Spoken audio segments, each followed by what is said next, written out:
Welcome to Soundarya podcast, where we share success stories of entrepreneurs that we are associated with. My name is Ramya Sheshadri. I head the corporate relations and I'm your host today. Today, we have Neha, the CEO and founder of eStores. Welcome, Neha. Thank you. Thank you for inviting, ma'am. So before we dive into lot of questions, which has to be answered by Neha, the first thing which is popping out is the viewers, all, the people who are watching this want to know, how did you end up naming this as eStore, or which is that one calling that you got that yes, this is what I need to name and this is the business that I have to be in? Yes. So this started as a digital marketing platform initially when I started this 7 years back. So when about 7 years back, it was more about that digital marketing is going to be the next trending thing. People did not have much access to the digital platform; they were lacking that. So that is the biggest gap I saw. And while designing the whole concept company, we wanted to come up with a platform that students would make their own websites and make it live within 30 minutes across the country. So there was a gap where they were more of commerce students and they lacked technical knowledge to make a website. So we wanted to bring a platform where students could make a website and make it live and start selling their products. So while designing the whole logo, we wanted to keep it as a E, which is representing the e-commerce platform, and a cart, which represent a shopping cart basically. So that's how the name was eStores, where the S represented the cart. Okay. So, but again, there is a twist to that, story of where I got to know how this was my calling. So it was, months down the lane that, the whole concept was not really working well in the market. Like, I think that time the generation was just not ready to accept, a platform like this because it was just in the talks. It was not Okay. really being implemented.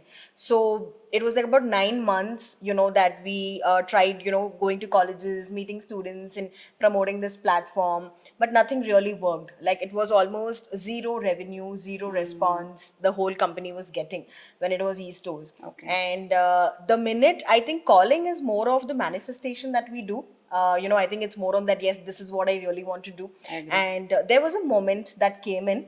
So I by mistake landed at a wrong college. Okay. Okay, I was supposed to go somewhere else, but I think that was the destiny that happened, that it took me to a wrong college.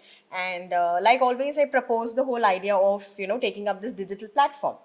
But then the faculty was like, the director of the college was like, we will see, we will let you know. And then this happened that I was about to exit the cabin, and one student came in and they were like, ma'am, we are in a trouble. We are not getting permission Okay. from a company to do the visit. Okay. And I was about to leave, and the director just asked me for a help. So it was a normal question, a help that was asked, if I could help her get permission from Okay. Volvo for an industrial visit. Okay. And me being a person, I would never say no to anything that comes to my end. I know it was not my thing, but I decided that, okay, fine, I will do that. And whatever effort that I put in getting the permission, I got the permission from Volvo. And there, the entire process when I did of getting the permission, I knew that this is my thing. Okay. So all of this happened because it was a question that was asked, and I answered that. I wanted to help that. So what I feel is that business can come in any way. It could be probably a question that is asked, and you just take up that opportunity. So that is how eStores was born. And now it is not a e-commerce company anymore, but why we call it as eStores, because it's the store of education where you get everything related to the education industry. And global is a vision that we see, that we want to make this pan India and pan global. So that's how we added global in the name of the company, and it's eStores Global. Yes. Wonderful, very interesting.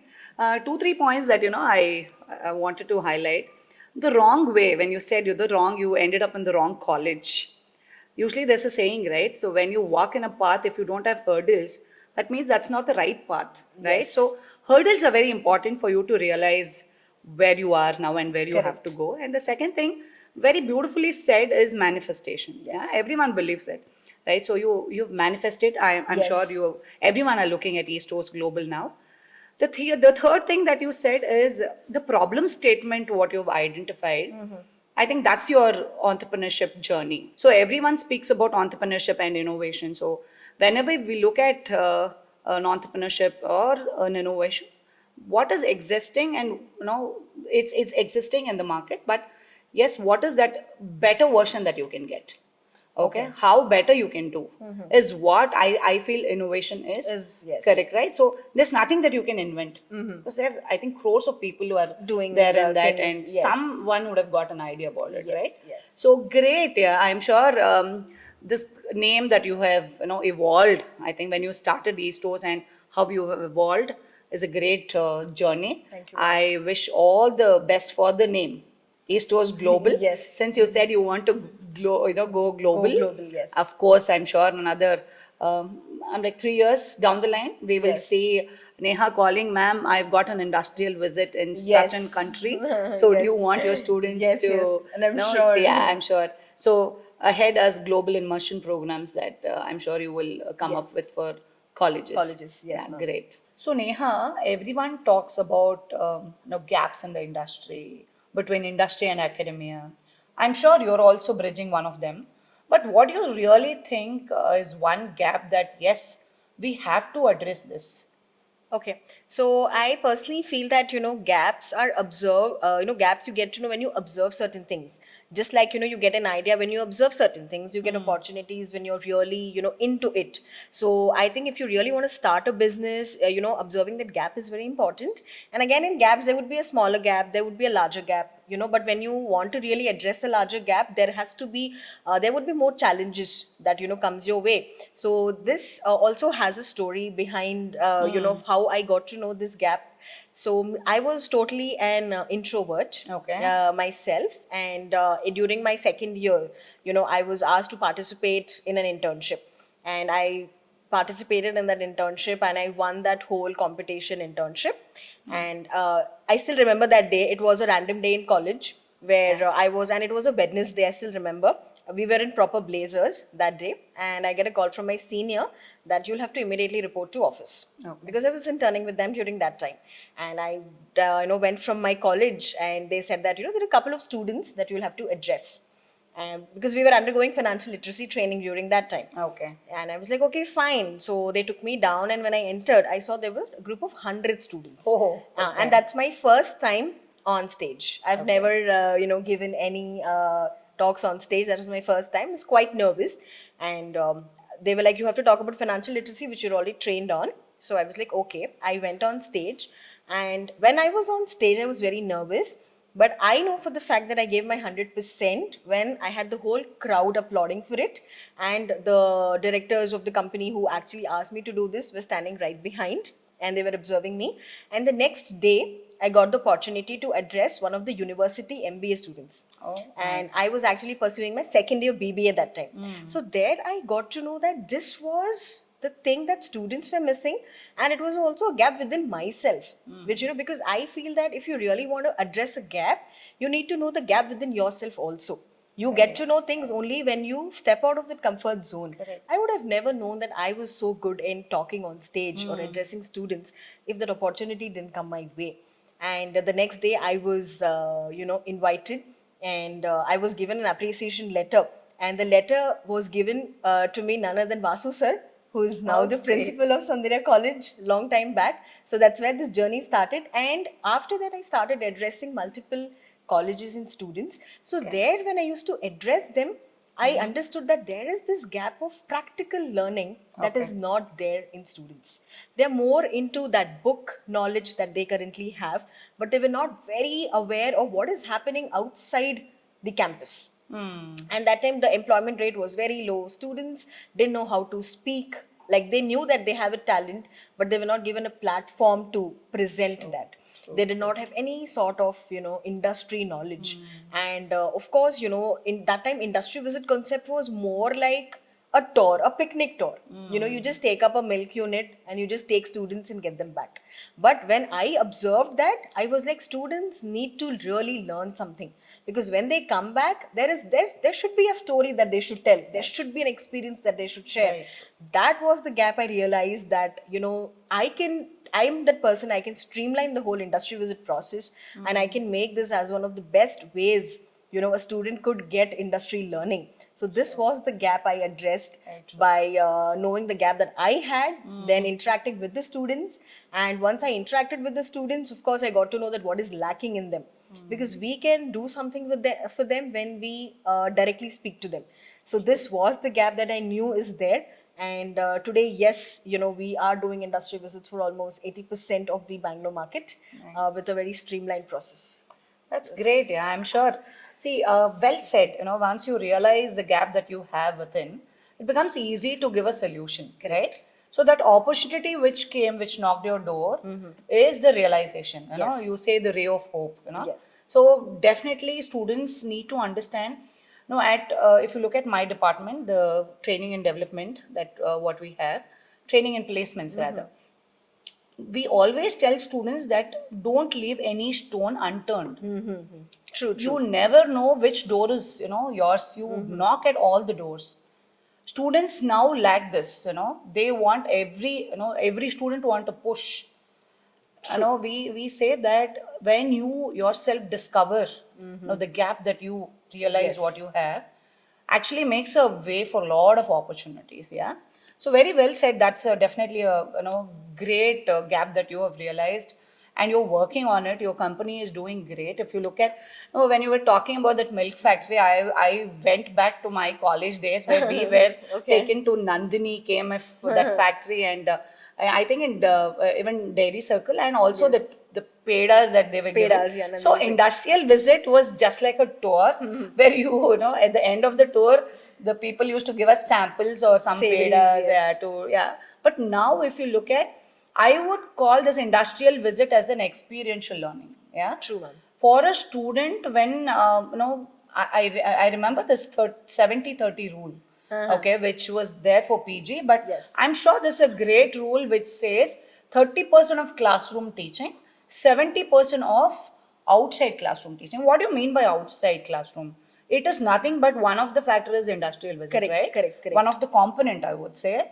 When a student works in an industry, he gets a experience of how this manufacturing unit or any, it might be Correct. e-commerce or software, how does it work, the feel itself. Itself. I would always say a student, if you want to work in Google, go to the Google office. Yes. You have some reference, Yes. walk in. If you want to work in Cisco, get in. So it's something, very, you students believe what they see. Right? Yes, So ma'am. That- I'm sure in this space, this, industrial work, industrial visits that you're doing, and you're doing a lot more.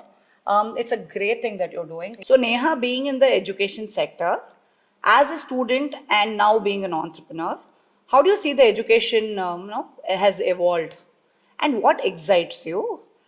And also, there's a small tail question which is attached. If you have to change in the current education system, what would that be? Okay. So I feel, of course, the education system has evolved a lot from what I was studying. So if I have to highlight the fact that when we were studying, it was more like that BCom, BBA, and BA. And the talks used to be like, you can be an engineer, you could be a doctor, you could get into accounts. But Correct. now it is like, ma'am, it has evolved over the years where there are multiple courses that has, come into colleges, right from forensic, right from journalism, then, about cybersecurity, about arts, about practicing, about films. So I feel when it has evolved to an extent, those courses were there even previously in those years, but that much importance was never given. Students true. used to just rush into 3 courses. What do you have to select? BBA, become BA.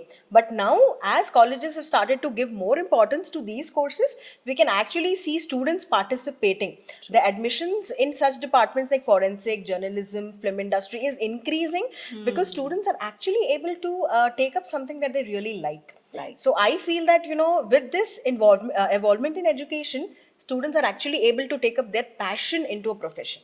So I personally feel that, a career journey should be that way where you're converting your passion into your profession. So with this, the evolvement that education system has had, and I feel UGC guidelines are quite a lot supporting, promoting a lot of value-added programs in colleges.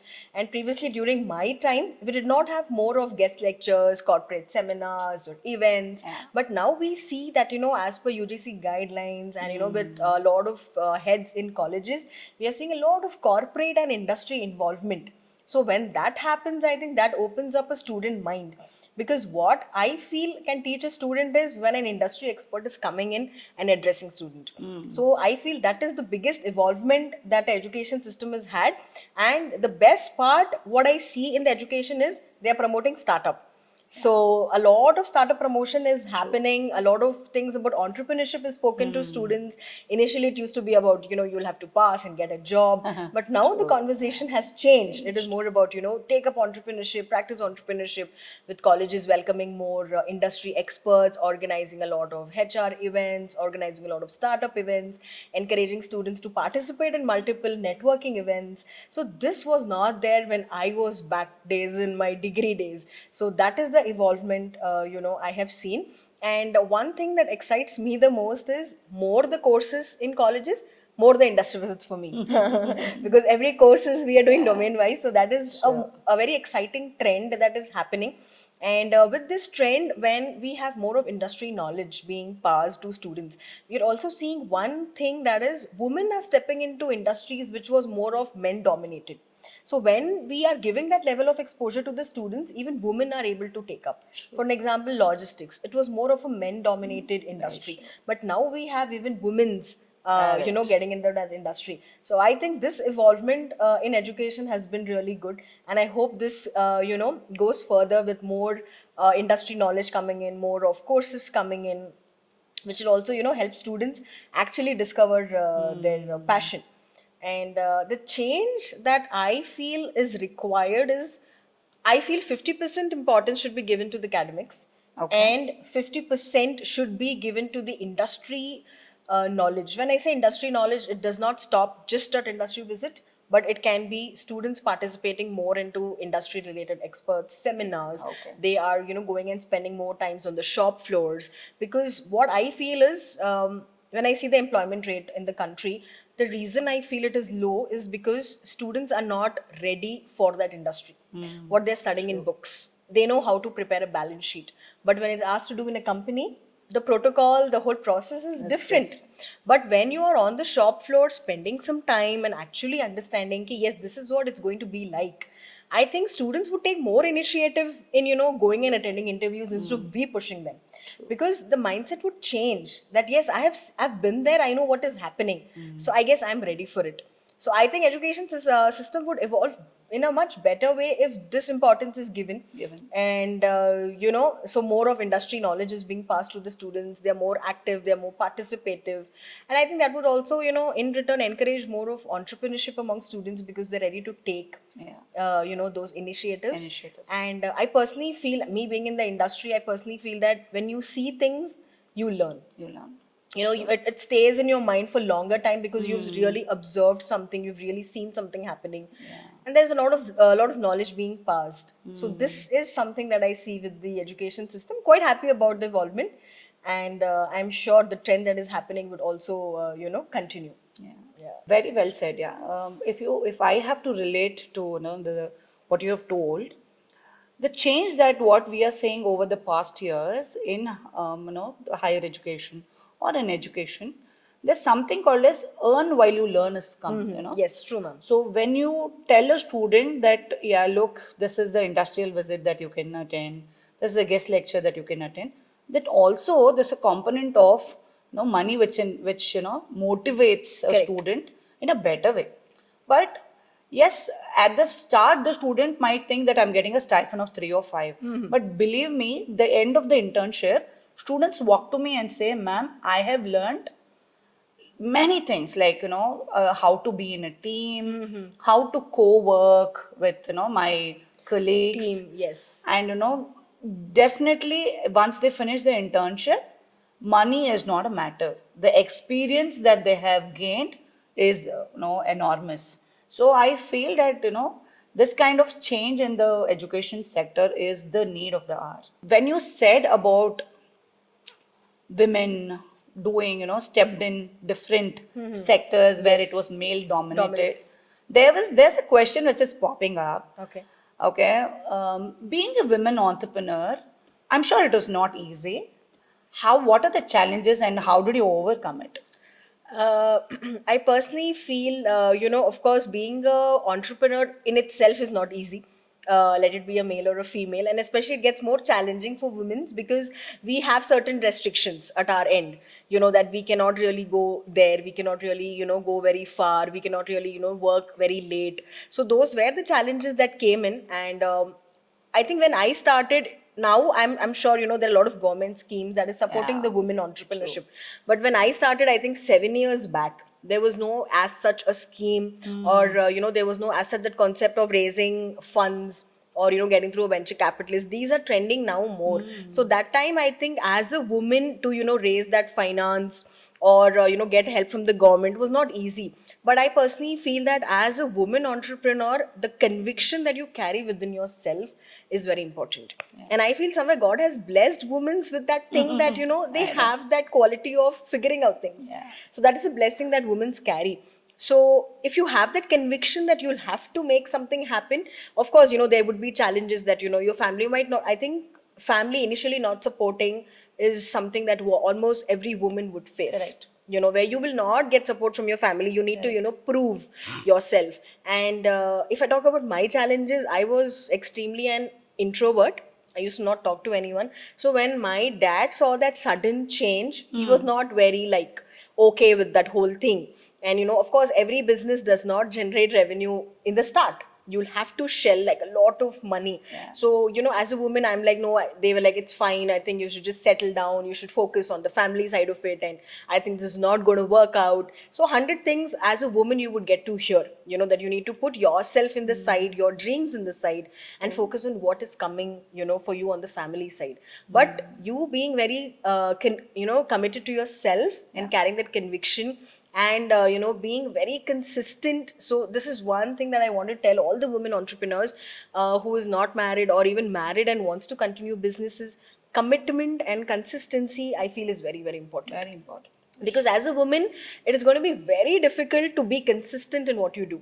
Yeah. Because there would be so many challenges come your way that now you're married, you have kids, you can't really do this, you can't really travel that far, you can't really travel with a male guy, you can't really attend meetings alone. So there would be so many things, but you need to stand and you be like, yes, this is my thing and I'm going to do it. And I think the same conviction I have carried over the years. And I've got East Coast Global, which is now 7.5 years old. Very nice. And it is present in Bangalore. We're doing really well. So yes, challenges would be there, but how we deal as a woman with challenges, how committed we are to ourselves, I think that really matters the most. See, women are kind of empowered with or bestowed with those skills, Yes. I would say.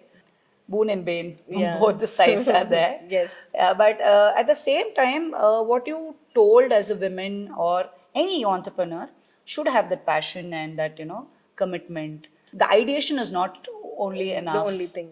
Right? So, persuasion is very important. And then once you have the passion towards, and you should know the stages where you are, and of course, seeking guidance, mentorship. I'm sure you would have a lot of mentors, True, on the journey. And parents, true, a lot of women entrepreneurs who are there today who want to prove something, they start from their home, right? Correct. I think you would have the more elevator pitch what they usually say. I'm sure the more marketing you would have done to your parents. Yes. The parents or your brother sisters would be the initial victim of your Correct. marketing pitch. There was a very well saying. One of the founder who said, "I want to give my business to my daughter. I want to give little amount of cash to my son and tell him to start something, but my business will go to my daughter. Why? Because my daughter will raise that business to the next level. Yes. Okay, she will think about her, not only her family, her parents, her in-laws, maybe the community. Okay, son, yes, very excited. Yes. Let him start something on own. Correct. No hard feelings here. Yeah, But yeah. I am sure women are better entrepreneurs. All women entrepreneurs have a great takeaway from your Thank you. talk. Since we have spoken about challenges, your journey, how the gaps that you identified, and where we are really excited to know what is there next for e-stores or for you. What's your next venture? Are you thinking that yes, this industry might get stagnant after a few years, or I mean, that's how an entrepreneur thinks, right? One business is not enough, or one vertical rather. So, what is True, ma'am. there Okay. next? So I feel personally for me, I would, because of the time, being so occupied with me, I would love to go back on stage because that's been my first love. That's the gap that I initially, identified. So that is what I keep for me, ma'am, where I want to go back to stage and, interacting with students and passing all the experiences that I have. Okay. Because I personally feel if that is done, we would see many more students actually taking initiatives, in doing something in life. So that is what I see for myself, where I want to go back into, addressing students, and because I really love when I interact, with students. And for e-stores, yes. So for e-stores, like I said, the name itself stands for the stores of education. So, it is just the start that I would say that we've just started. It is 7 years, but it is still new for me, where just a part of the education, that is industry visit, is now a vertical that we are set into. But the dream is to make that we are called as the stores of education, where anything related to your industry education, it could be, sessions from the industry experts, it could be internships, it could be, students working on shop floor, and interacting with the managerial level people at the factories. So these are the things that I am seeing, with eStores Global, where I want to make sure, that every college, tells that, today because of eStores Global, we That's have made nice. sure that, our students are much more competitive in terms Yeah. of getting a job, and, they are much more competitive in starting their own businesses because they've had that level of, exposure. And until now, we were present only in management, but we are very soon launching, the engineering vertical. Oh, So that nice. is the next that is coming for Eastos Global. So 2025, is the year that, we are launching our engineering department as well. Very good. And currently we are present in Bangalore and Mysore, and the new city that, is now getting launched is Hyderabad.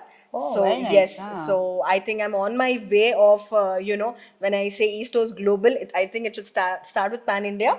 So I'm on my vision to take this pan India first, with Very having nice. all the top cities and then getting into multiple cities of India. Wonderful. And like you said, ma'am, I'll very soon call you that, abroad I have one of the biggest industries with me, Very nice. and we would like to take some of their students there. So this is what I see for my company, and for me in Yeah. the next coming down years. Very nice. Yes. Very good vision, yeah. I'm sure 7.5 years of your journey, I don't see that is not possible. I'm sure you will be, Yeah. another couple of years, you will be able to achieve that. Couple of points that I wanted to add. When you look at this, experiential learning part, or you said when a college has to think about store of education, they have to think about e-stores. Very well said. A couple of things that you can, see what is happening in the industry.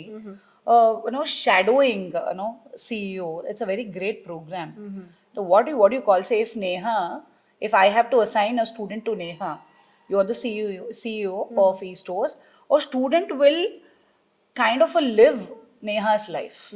Shadowing the CEO is a great, Yes. thing which we at Soundarya we're trying to Okay. achieving. We've already have students doing that. So you can also think of having that, because you have a great network of industry, right? So having that, you can leverage this Yes. to all the colleges that you're associated, because this is something, where the student will identify. The reason why I'm telling you this is, any student who was sitting today in an entrepreneurship summit or a Correct. workshop, having any unicorns talking to them, they look at the success journey. True, ma'am. True. They never look at the path. Yes.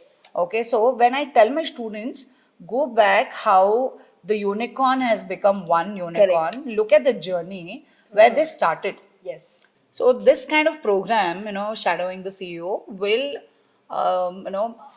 allow the students to realize that yes, it's a tough job to be a CEO or a founder. True, ma'am. True. Correct? The Yeah. success comes later. Today we are looking at the placements. The placements, True. the percentage of placement is the key factor for the admissions of any college. But are the students employable? Employable. Yes. Are the students getting that 360-degree development from an education institution? So being in education, sector, what do you feel about this?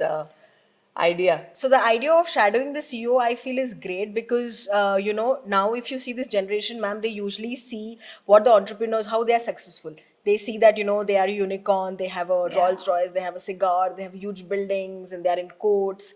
But the path is not known. They get very excited with that fame that they carry, True. and with that excitement, they get into business. They're like, okay, fine, we will start this, we will start that. So we see the ratio of startup success also is very low because when a student start, he's not really very serious about the whole process. He doesn't know what happens at the back end. He just sees the brighter side of life. Life. But when a concept of idea that you gave, the shadowing of a CEO comes in, wherein he does a role play of a CEO.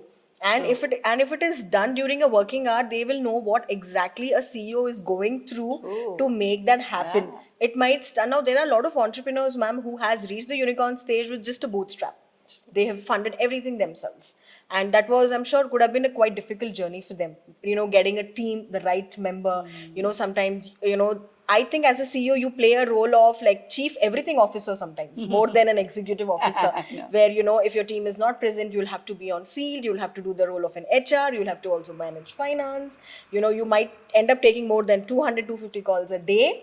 But when a student plays this role, I think it is mentally somewhere preparing him. Okay, this is the life I will see Correct. initially for me to see that life later. True. So there, when that mental presence is there, ma'am, when that preparation is done, I'm sure the student is more well prepared. Ki, okay, fine, I'm going to go through this phase, and that is when it's going to make me a successful, business woman or a businessman. Yeah. Today, businesses starts with just a name, and it is built. It is made a brand over the years with the consistency the CEO carries. Correct. So as a CEO, ma'am, there are nights, there are days which we're working all day. We're working 24/7. We're working in nights. So that when a student is done that role play, I think he will actually get to know whether okay, this is his thing. Now there are few students, ma'am, who is more on the job side. They'll really do well there. But when they do a role play, I'm sure they'll at least get to know if this is my thing or this is not my thing. Correct. And this is if it's his thing, then I'm sure he's more prepared to take it up, and he'll take it more seriously because he knows that yes, these are the challenges that will come my way. So I think it's a great idea, and I'm sure as a company I will very soon implement this. I think Soundarya should patent this. I'm telling you that this is done by many business schools. I'm sure. But what is the value add that you can give to this? When a student is shadowing a CEO, as you rightly said, the student will realize it's not easy being a CEO. One. The second thing is to reach to a CEO level. These are the career paths. That's the not only the hurdles. The student also will realize, yes, I have to start from here.